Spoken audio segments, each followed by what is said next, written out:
Good afternoon. My name is Stephen Autry. We're coming to you from 7230 Claybrook Drive in Dallas, Texas, 75231. This is the home of my parents, Don and Carol Autry. Today is June 8th, 2019.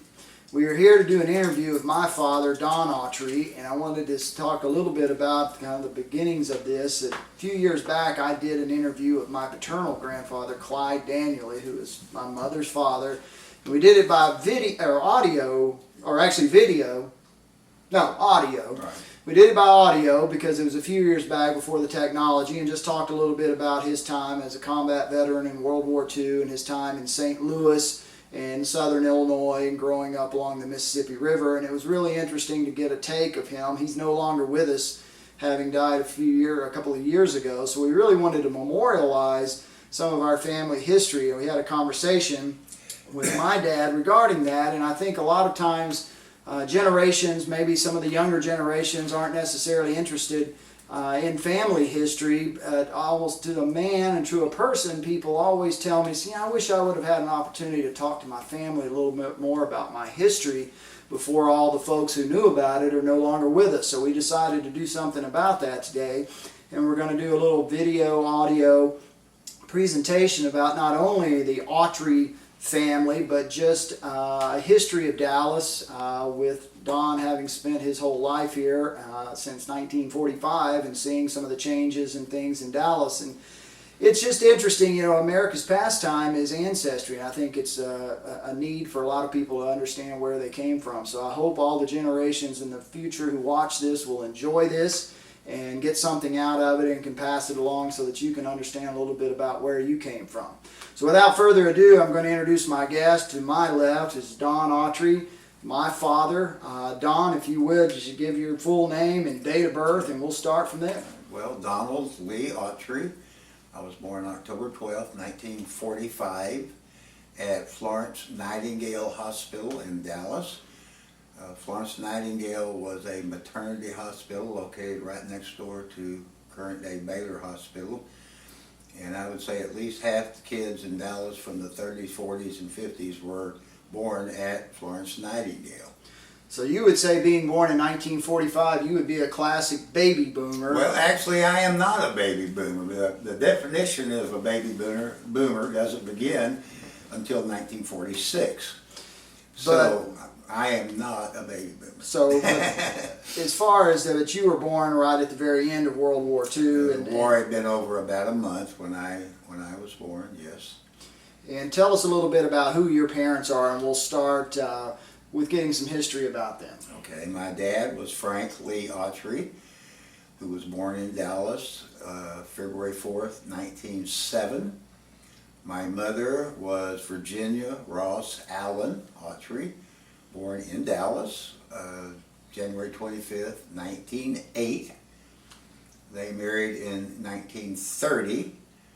So they were married 15 years before I was born, and I am the eldest, so there was nobody before me. All right, and you do have a younger brother who is deceased, and Yes. tell the family his name. My brother was 7 years younger than me, Miles Thomas Autry, born September 10th, 1952. He died in December of 2011 from cancer.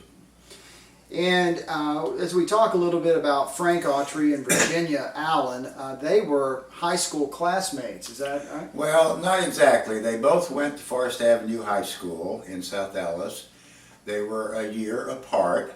My dad graduated in 1925, my mother in 1926. However, they did not know each other in high school. In the late 1920s, they both were working at the Southland Life Insurance Company, and that's where they met. And I'm not really sure how long they went together before they got married. I really don't know. I do know that my dad left the Southland in 1929 and went to work for the Dallas Post Office. So it was sometime prior to 1929 that they met and started going together. So if you were born in 1945, they were 38 and 37 Yes, respectively. They were in their late 30s. Yes, they were. And so they always kind of seemed a little bit old to me. Of course, 38 is not very old, but when you're 2 years old, I guess it is.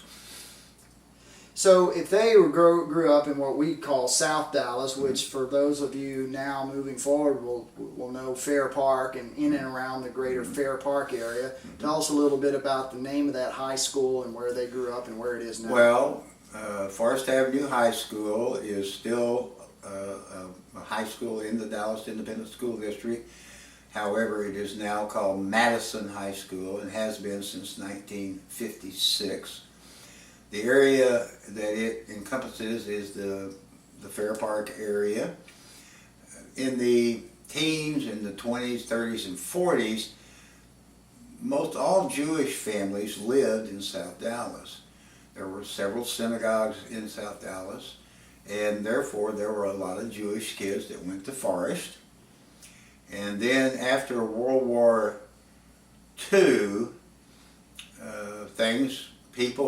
the houses were older, people started moving out, and when they did, black families were buying the homes, and eventually there was not, well, let me back up. In those days, the Dallas schools were segregated. There was black schools and there was white schools. Forest was a white school. But the enrollment had dropped so much that they decided to convert it from a white school to a black school and also changed the name to James Madison. And that's what it is today. So they graduated from there in the mid-20s and married and lived in South Dallas for a while before they moved. They did. They lived in a duplex on the corner of Peabody and Oakland, which now for some reason is called Malcolm X. They lived there 9 years, and until they bought their home, the one that I grew up in Hollywood Heights. Now that house is no longer there. I believe it's part of the Martin Luther King Right. Rec Center. Is that right? Yeah. Well, that whole area was about 2 or 3 blocks of Peabody that was torn down to build the Martin Luther King Recreation and Community Center that's there now. So the street's there, just not the house. The street is definitely there, just not the house. Yes. So let's start with Frank, your father, and the Autry name. We've done a little bit of research regarding our actual last name of Autry, and it's our understanding that the name itself, generations back, is a French name, and the name is comes from a region in the Autry region of northeast France. Is that your understanding? That's what I understand, yes. Now, my direct ancestors have only been traced back as far as England in the, I guess, maybe the mid-18th century, or maybe a little before then, actually. And so I've always assumed that the Autrys who came from France were Huguenots that were fleeing. They were Protestants, and France was persecuting people who were not Catholic. And so a lot of French Protestants left and moved to England. And from there, the first Autrys moved to North Carolina sometime in the mid-18th century. And there is an Autryville, North Carolina, that we tracked down in the eastern part of the state around Fayetteville. It's a small town, and I've noticed that when we look at the number of Autrys, there is a significant number in the Carolinas today. Yes, there is. Yes, so that was where they settled originally. I think one of my Autry ancestors actually fought in the Revolutionary War, but I don't know that much about that happening. And let's fast forward in the interest of time, because your grandfather, your father was named Frank, and tell us about your grandfather and how he came to, they're settling in Dallas. Okay. Well, my paternal grandfather was Frank James Autry, who was born August 6, 1885, near Ennis, Texas, and as far as I know, lived the majority of his childhood and teen years in the Ennis area. And I'm not exactly clear on when his family moved to Dallas, but I assume it was sometime around 1900. My paternal grandmother, Cora Lee Glenn Autry, was born in Tennessee on December 31st, 1879.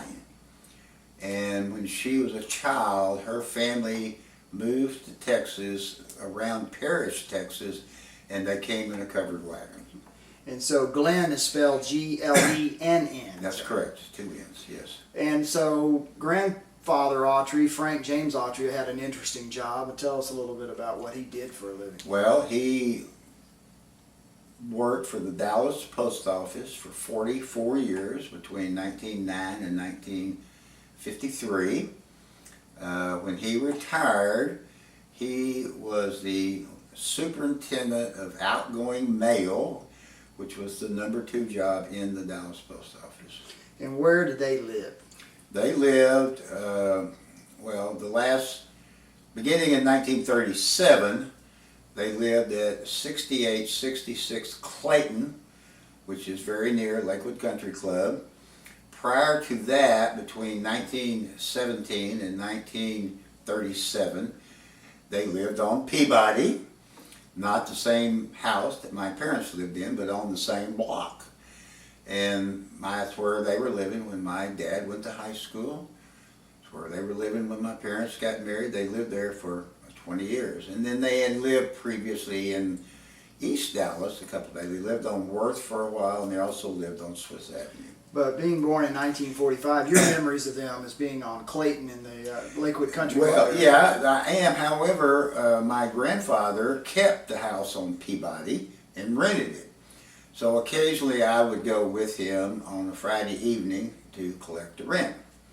In the first few years, it was rented to some white families. And then as the demographics of the area changed, a black man and woman rented a house. I'll never forget his name, J.D. Blewett. And J.D. was a good tenant. He paid his rent right on time, and I'd go over there with my grandfather, and always on a Friday, because that's when everybody got paid, was on Friday, and he'd collect the rent once a week. And J.D. ended up buying that house and lived there until they tore them all down.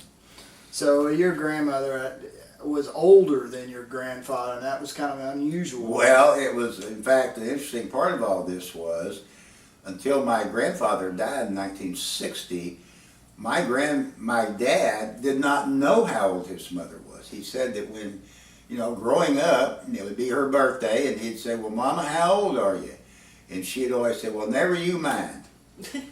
Well, so when my grandfather died, he had to know her exact birthday for legal reasons. And when she told him, he could not believe it. He had no clue that she was 5.5 years older than his dad. And I'm sure she was always a little bit embarrassed about that. But I thought, my dad was 53 years old before he knew how old his mother was.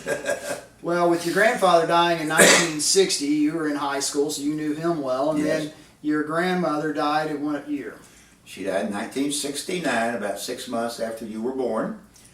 So she was a great grandmother for about 6 months, and we have some pictures of her holding you.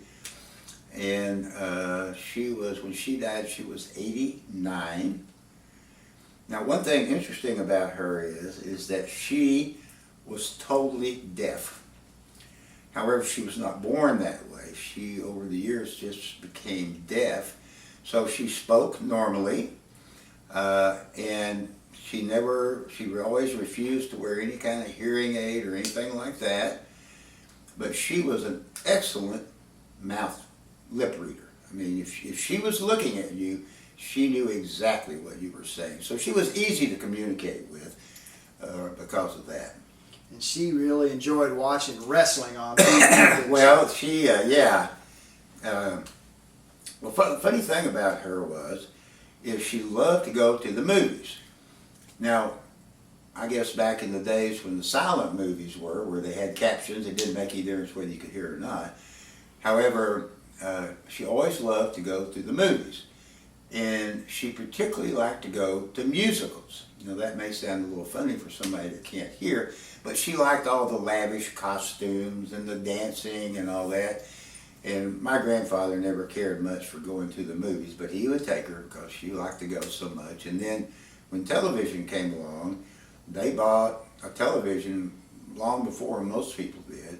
And she would, I still see her now, she would sit about a foot from the television, and she could understand what they were saying on television. So yeah, she did like wrestling. And I remember you saying she'd point to one particular one. Oh yeah, there's always a villain in wrestling, and she'd say, "You see that one right there? He's just so full of meanness."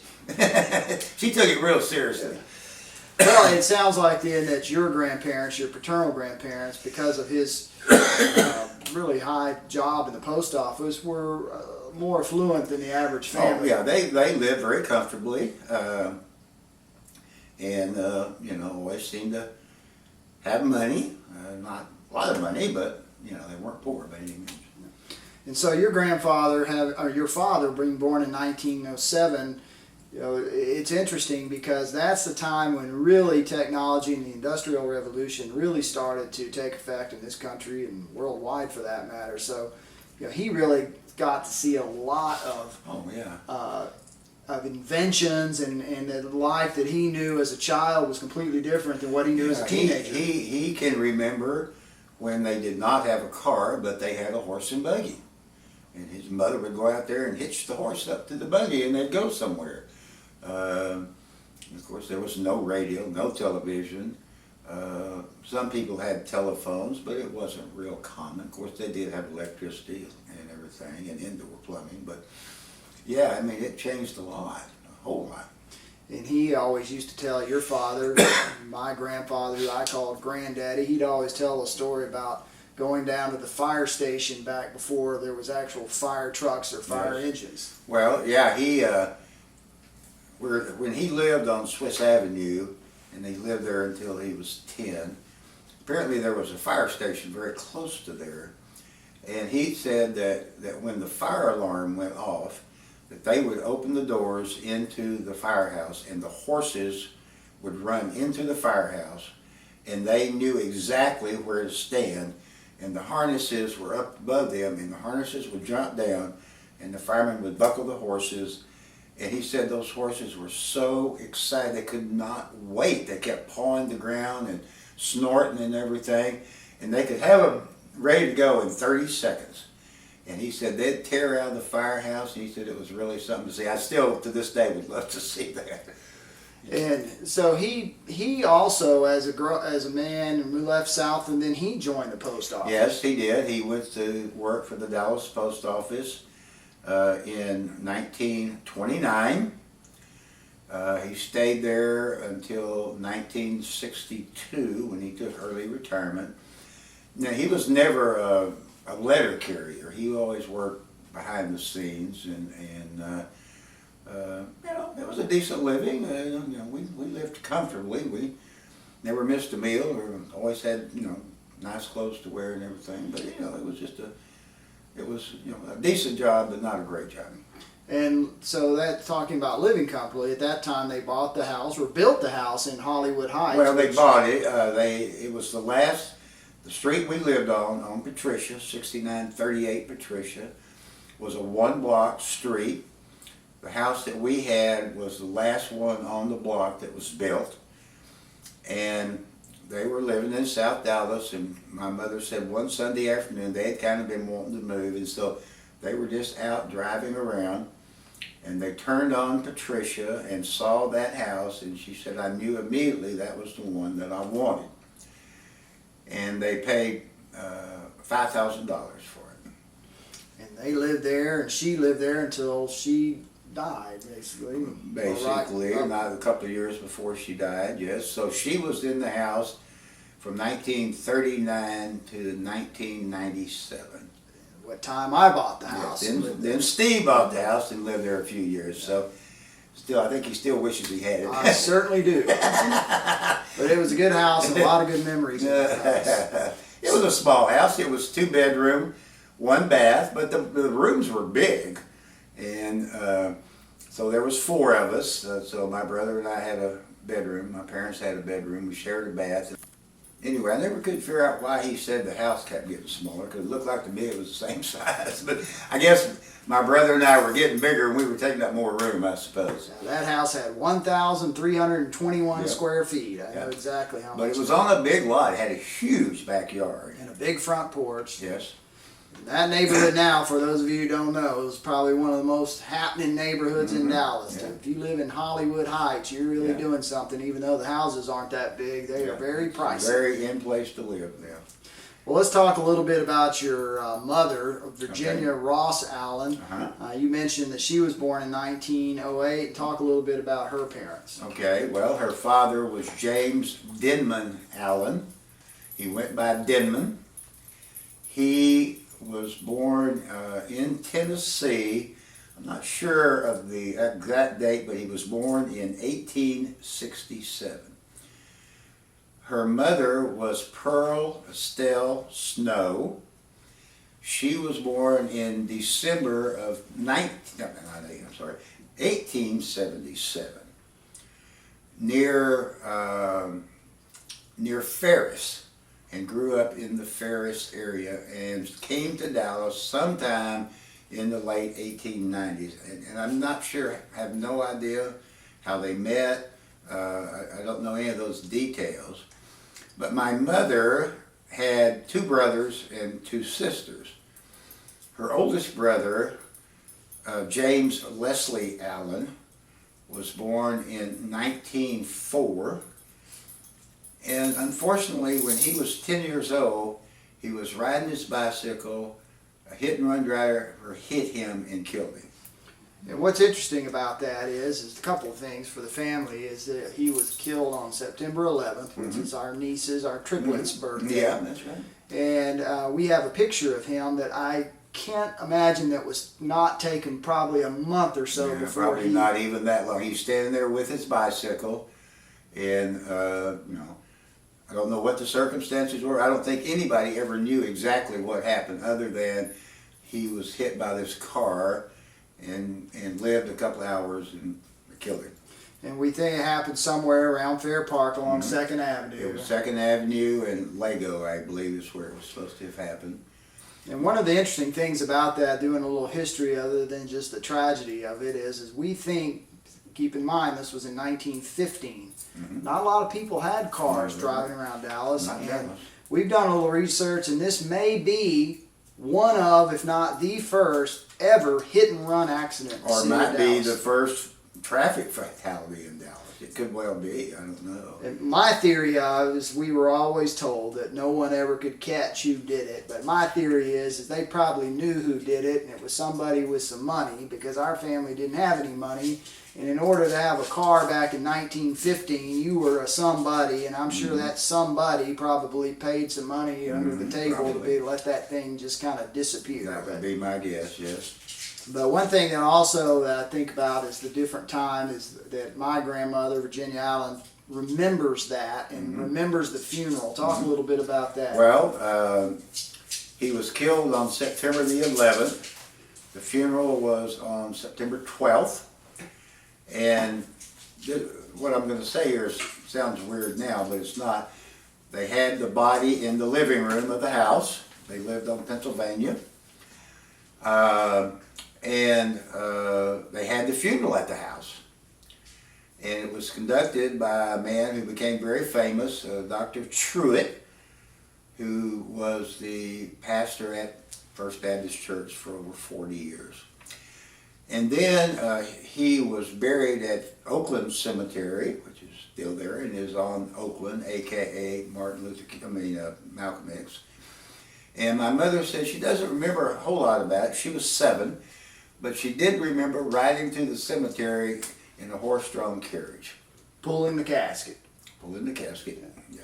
And just a little bit of circle of life is Dr. George Truitt performed that funeral service, and my elementary school was named after George W. Truitt, and that's where I went to elementary school. So everything kind of comes. And so we frequently go to the Oakland Cemetery, for those of you who are interested. It's still there, and it's a very interesting cemetery because it is so old.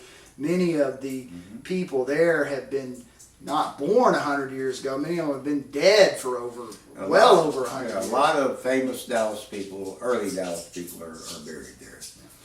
And it's still an interesting, beautiful monuments and very interesting place to go if anybody's interested, just to drive around there.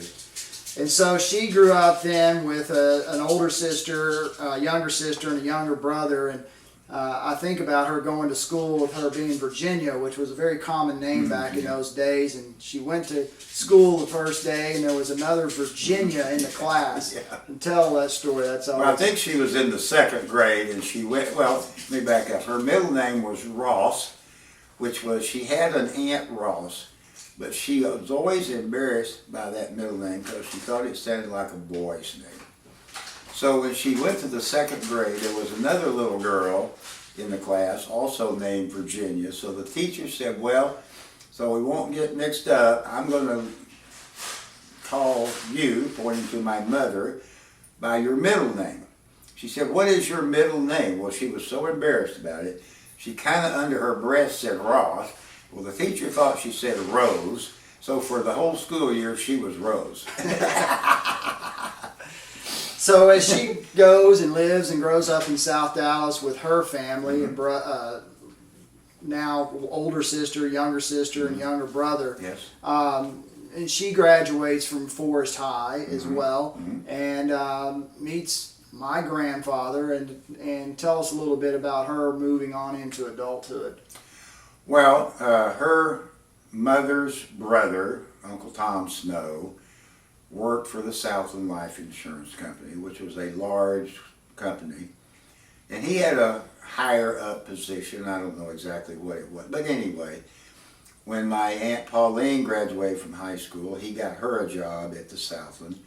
And then when my mother graduated, he got her a job at the Southland. And then when my Aunt Lois graduated, he got her a job at the Southland. So that was just kind of, you know, it was a decent job, and so it just so happened that my dad was working there too, and they happened to be in the same department, and that's where they met. And she, had lived her whole life in Dallas, and loved to tell the story about in the 20s something that she did that people find fascinating about a certain notorious man and woman gangster. Well, actually, this was in the 30s, in the era of Bonnie and Clyde. They were notorious Dallas area criminals, but back in those days, that kind of thing really fascinated people. And they were ambushed and killed in 1934 in Louisiana, and they were both from Dallas, so they brought them back here. And Bonnie's body was taken to the McCamey Campbell Funeral Home in South Dallas. It was located in a 2-story house on Forest Avenue, about where Central Expressway comes through now. And thousands of people lined up to view her body. And my mom and dad were living in South Dallas, so my mother stood in line, and the line stretched as far as Fair Park, it's about a mile, to see Bonnie Parker's body. And I said, well, what do you remember? She said, well, the only thing I really remember is that she wasn't very pretty. And then she said, well, I don't know why I did that. And I said, well, I know for a fact I would have. There's no question I would have. And you probably would have too. That's part of being history. I think one thing I always think about her, you mentioned Fair Park, and we'll talk about this in a moment. Going to the fair and the state fair has always been a big part of your life. But at some point in time, the house she lived in was pretty much where Big Tech stands. Yeah, that fairgrounds wasn't nearly as big back then. And, well, let me just say that her family moved a lot. They were always renters, which was common back then. They didn't have any money, so they couldn't buy a house. Anyway, Grand Avenue extended into what is now the fairgrounds. And they lived on Grand Avenue for a short while, just about where Big Tex is now at the fair. Yes. And so as she gets married and moves on and raises a family, she was pretty much a stay-at-home mom. Well, yeah. I mean, that was pretty common back then. Not necessarily a stay-at-home mom. I mean, they were married 15 years before I was married. Women did not work. You know, that was somewhat unusual for them too. So that was pretty common.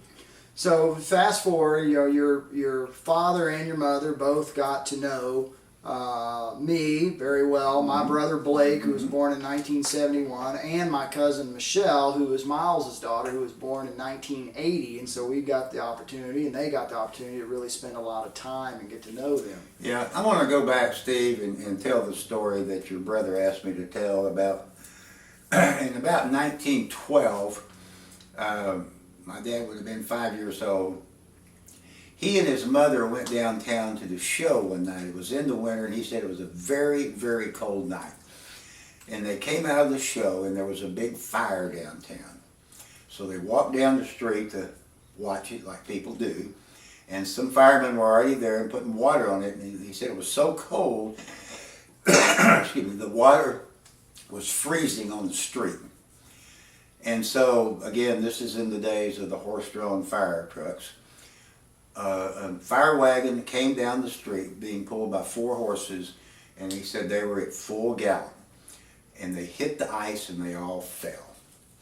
And all broke their legs. And a policeman shot all 4 of them on the street. And I've often thought, well, that was a pretty traumatic thing for a 5-year-old to see.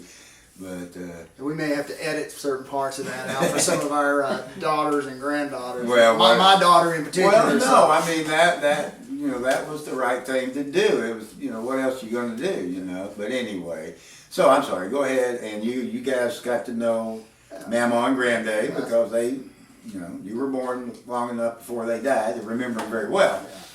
And we spent the night. My brother and I spent the night with them every Friday night from the time we were infants or toddlers until we were into middle school and too cool for that. Yeah, Every Friday night we went and spent the night. That was a good deal for them. It was a good deal for you guys, and it was a good deal for us because we had a free night.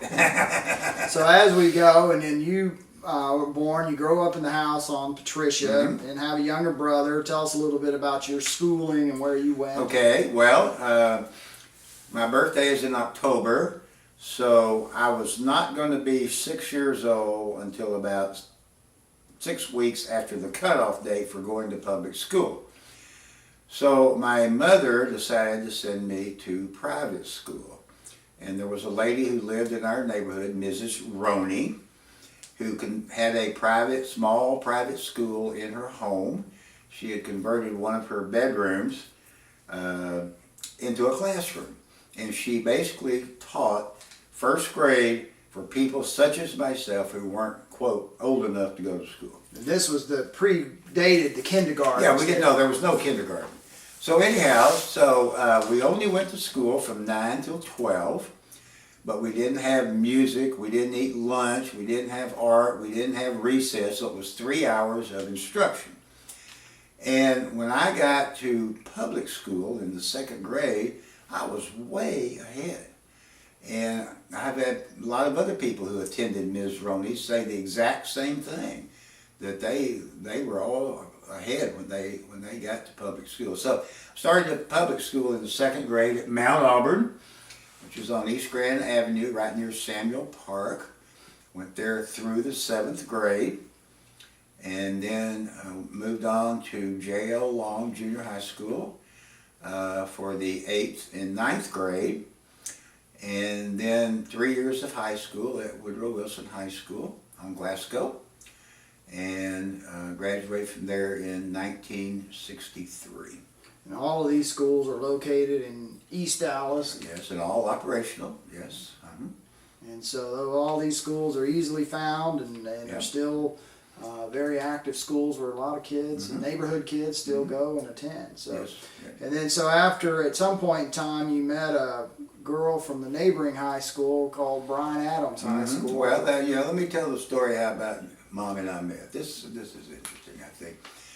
We grew up at East Grand Baptist Church.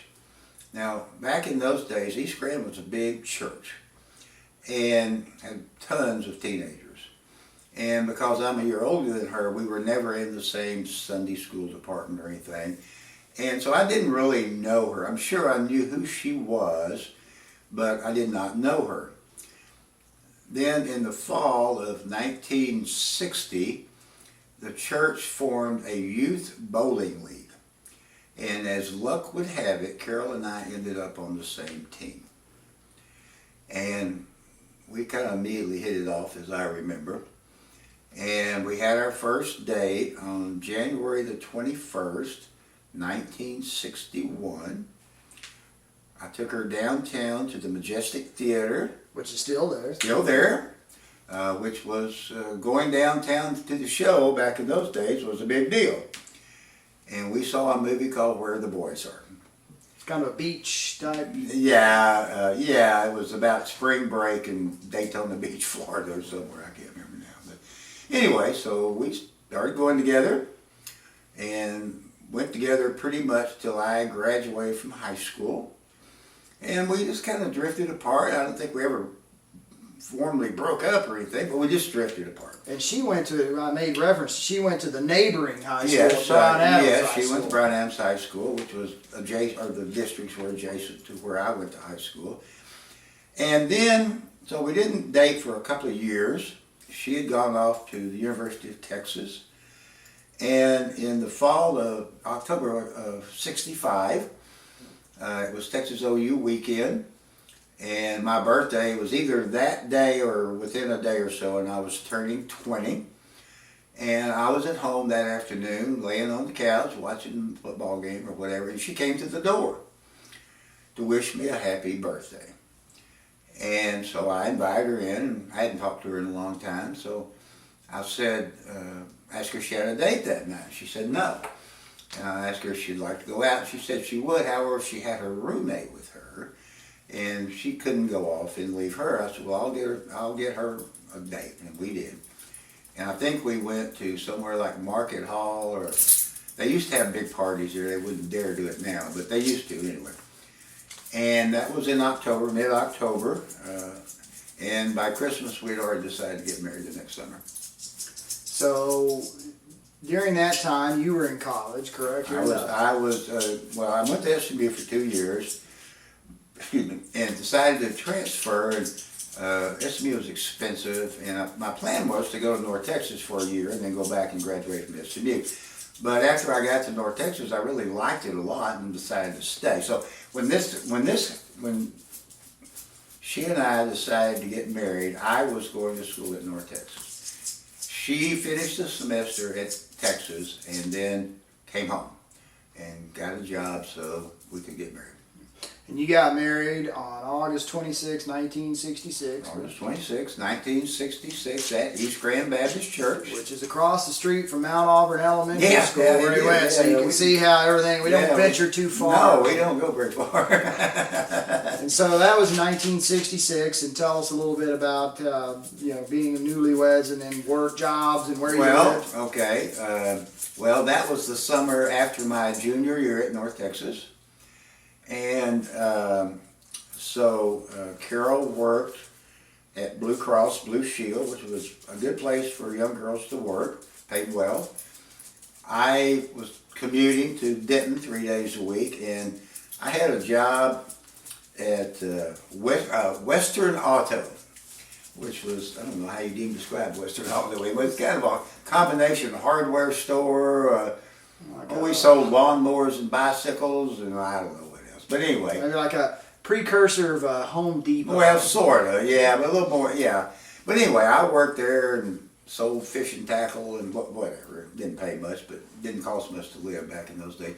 We originally lived at 1117 or 1017 Beachview apartment. It was right off Garland Road, right by Castellano Shopping Center. We stayed there 6 months, and then we moved down on Bryan Street, on the corner of Bryan and Collette. And that's in Old East Dallas. Yes, and it was great for Mom because she rode the bus to work, and the bus came right to the front door, and she was downtown in less than 10 minutes.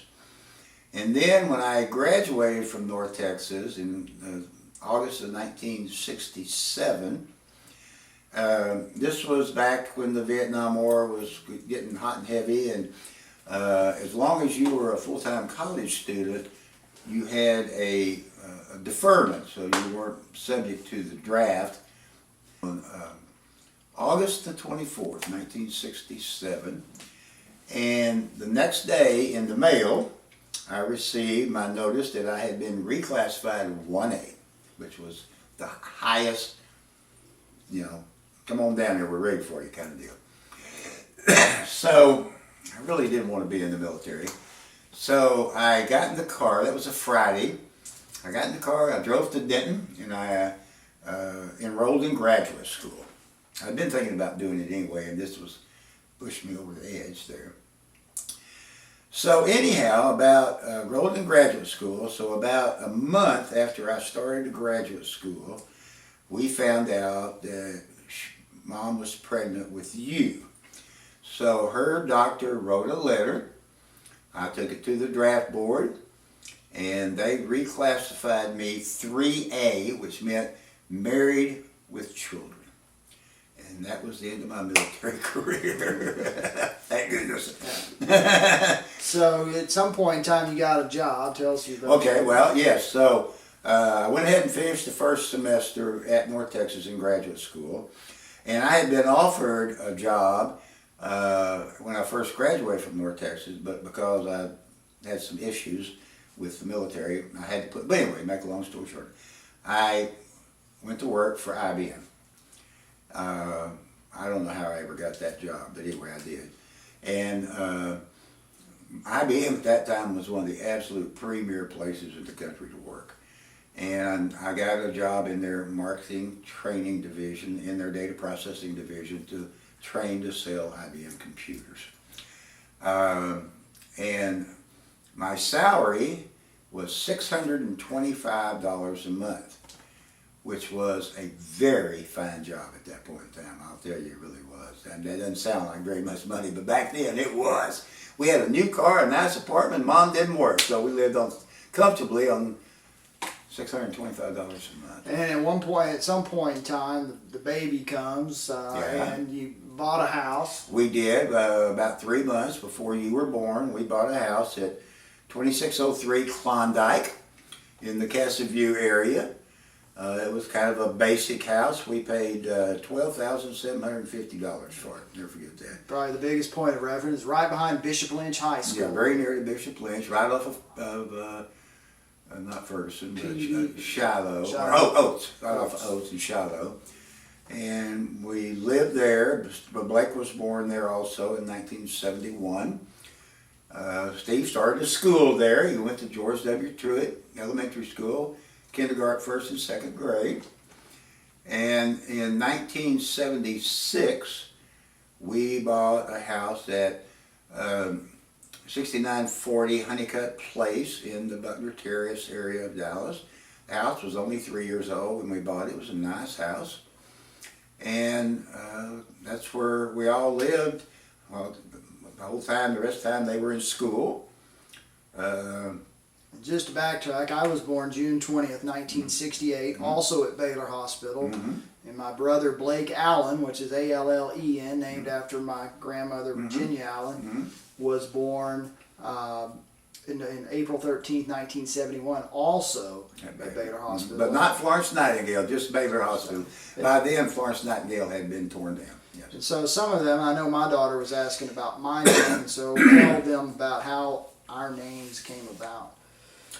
Well, okay, that's a good question.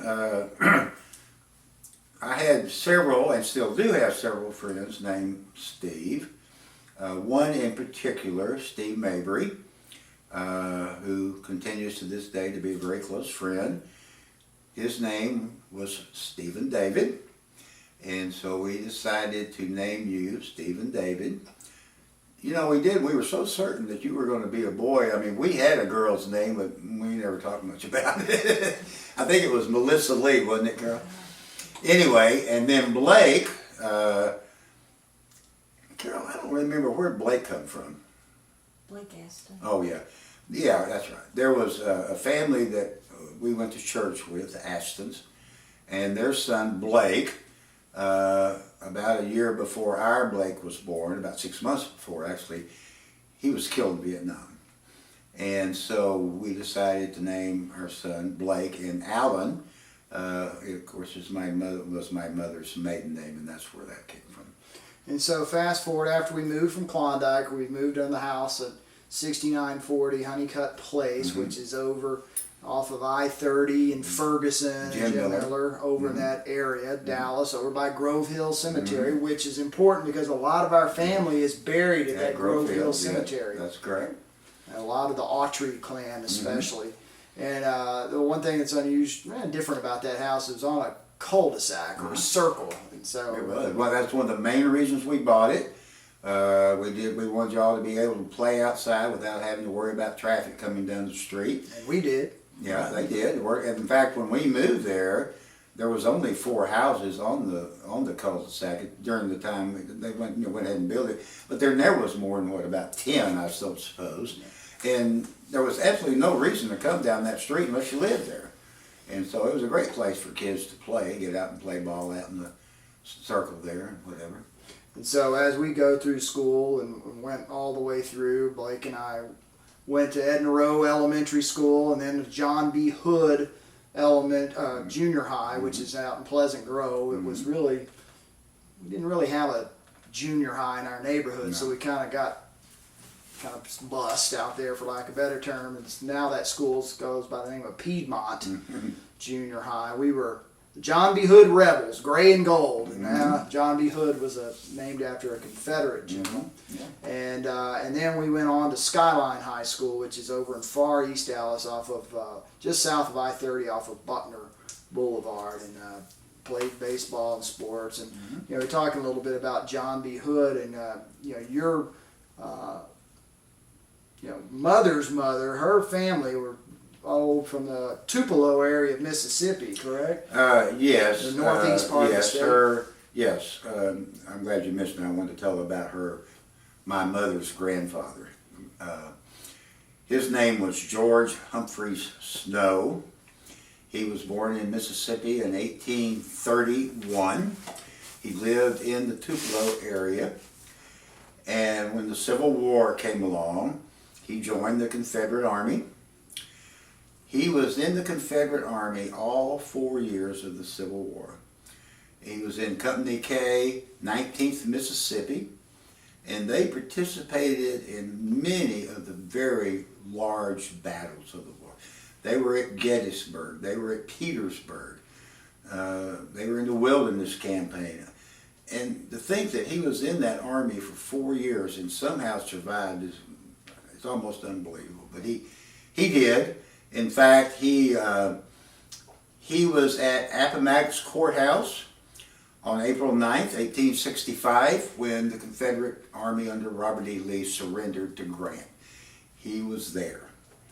And so I've always thought that was pretty interesting that can you imagine what all he saw?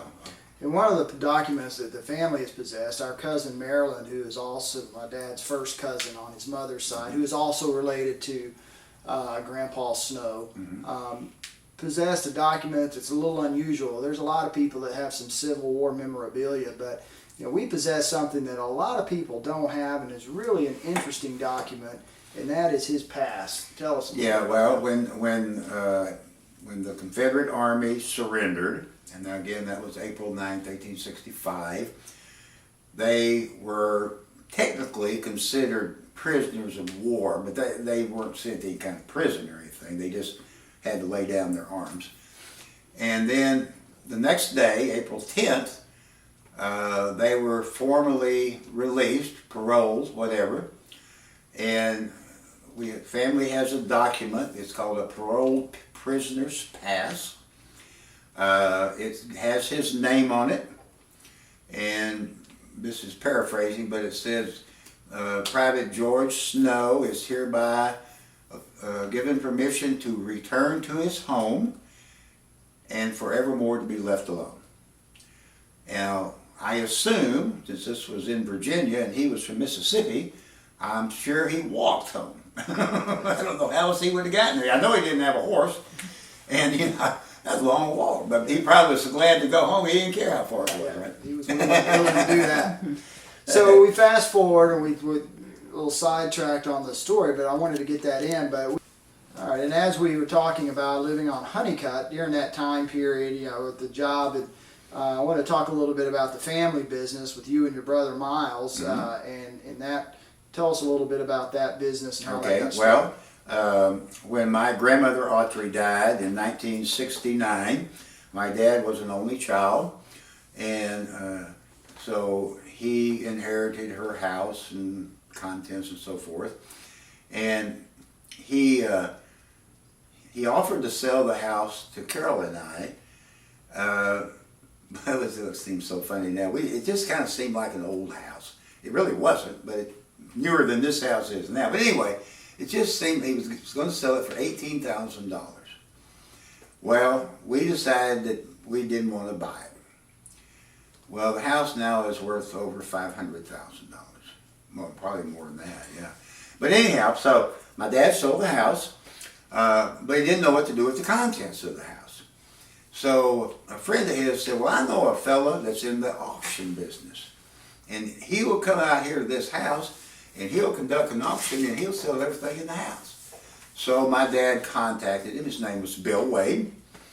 Bill came out, did the auction, sold everything in the house. My brother at that time was 16, and he was just fascinated by this whole process and got to talking to Bill about it. Bill ended up hiring him to work at he had a combination auction and used furniture store down on Ross Avenue. Was there for years. Anyway, my brother Miles went to work. He was in high school for Bill on the weekends, moving furniture around or helping at the auction or first one thing and another. Started learning the auction business, and Bill kind of took him under his wing and taught him a lot and everything. I'm not going to go through the whole story; it's too long. But anyway, so after my brother graduated from North Texas, he went to work for a guy named Joe Small, who owned a pretty good sized auction company in North Dallas. And worked for Joe about 7 years. And I had told Miles that, if we could find the right situation to put him in, the auction business on his own, that I would put the money up. Well, we found a situation. A man and his wife had a little small auction in Garland, North Garland. Not North Garland, but Central Garland. And they were wanting out, so we bought them out. It wasn't much money, thank goodness. And that was on Buckingham. And so Miles Autry Auctioneers began on Buckingham in 1986. And we initially sold anything anybody let us sell. But anyway, Bill had always kind of specialized a little bit in antiques. So we tried to focus on that because that's really where the money was. And we stayed there 3 years until we just outgrew it. The business was doing pretty good. So we leased a place in Garland on Kingsley at Jupiter. And at that time, I had been working for a company. We were leasing cars. I left that job and went to work with my brother full time. And that continued until his death in 2011. I stayed on a couple more years. My sister-in-law was in the business with us also. Miles used to say that Carol was the only one that had a real job. And anyway, so I decided to retire, and Kyle Foster, a young guy who had worked with us, took my half of the business. And then about a year and a half later, my sister-in-law decided to retire, and Kyle took her half of the business. And it's still going strong. He, of course, rightfully so, changed the name to Kyle Foster Auctioneers, but the business itself in the same building that we were in for well over 20 years is still going. And so as we kind of wind up, because most of the things we'll talk about now are things that this generation who may be watching this will know, but let's talk a little bit about the birth of the granddaughters. Well, okay. Our son Blake was the first to get married. He got married in 1997 to Alicia, France. And then Steve, our oldest son, got married in 1999 to Rebecca Collier. So we're going along there, and they've been married quite a while. We wondered if we was ever going to have any grandkids, and So in early 2002, we found out that Blake's wife Alicia was pregnant. Not terribly long after that, Alicia found out that she was going to have triplets. So we were going to go from no grandchildren to 3 in one fell swoop. And of course that was very exciting, and they were born in September of 2002. Fortunately, even though they were premature, they were all healthy. They did have to stay in the hospital a couple of weeks. However, they grown up to be normal, cute, beautiful girls. And then Steve's wife, right about that time, a little after that, found out she was pregnant, and our 4th granddaughter, Mary Grace, was born on November 14th, 2003. And then after assuring us there were going to be no more grandchildren, Alicia in 2005 found herself pregnant. Surprise, surprise. And our 5th granddaughter, Julia, was born on March 8th, 2006. So it's been an interesting time with having that many. I never would really been around girls. I had a brother, no sisters. I had 2 sons, no daughters. So I've always felt a little weird not knowing what to do. So as we sit here on June 8, 2019, we've got 5 Autry girls. So the Autry name's not going to carry on. Hopefully Western civilization will be able to carry on without it. But so it's been a good group. We've had very interesting. You've lived in Dallas your whole life and really seen a lot of the changes, but mostly in East Dallas, what I call the greater White Rock area for the most part. Exactly right. I don't think I've ever lived more than 10 miles from where I grew up. Well, and, it's an interesting, and hopefully we'll have a lot more to add to this story as the years go by, but I find it very interesting, and I hope those of you who watch this video at some point in time in the future will watch it early enough that you can ask more questions for those of us who can still answer them. So, My dad died in 1983. To this day, I still think of things I wish I had asked him, and so that's one reason we're doing this. And those of you who see this, if I'm still around and you want to ask me something, feel free. I'd be glad to tell you anything I know. And I want to say a special thanks to our videographer, Carol. You've been very nice and very gracious, not only taking the photos of the family, but doing this. And we really do appreciate Carol Hensley for doing that. And we really thank you so much for doing that. Very good. Thank you very much. We enjoyed it. And that will conclude it. I'm glad you're here and glad we got to do this. And we hope to carry on many Autry legacies in the future.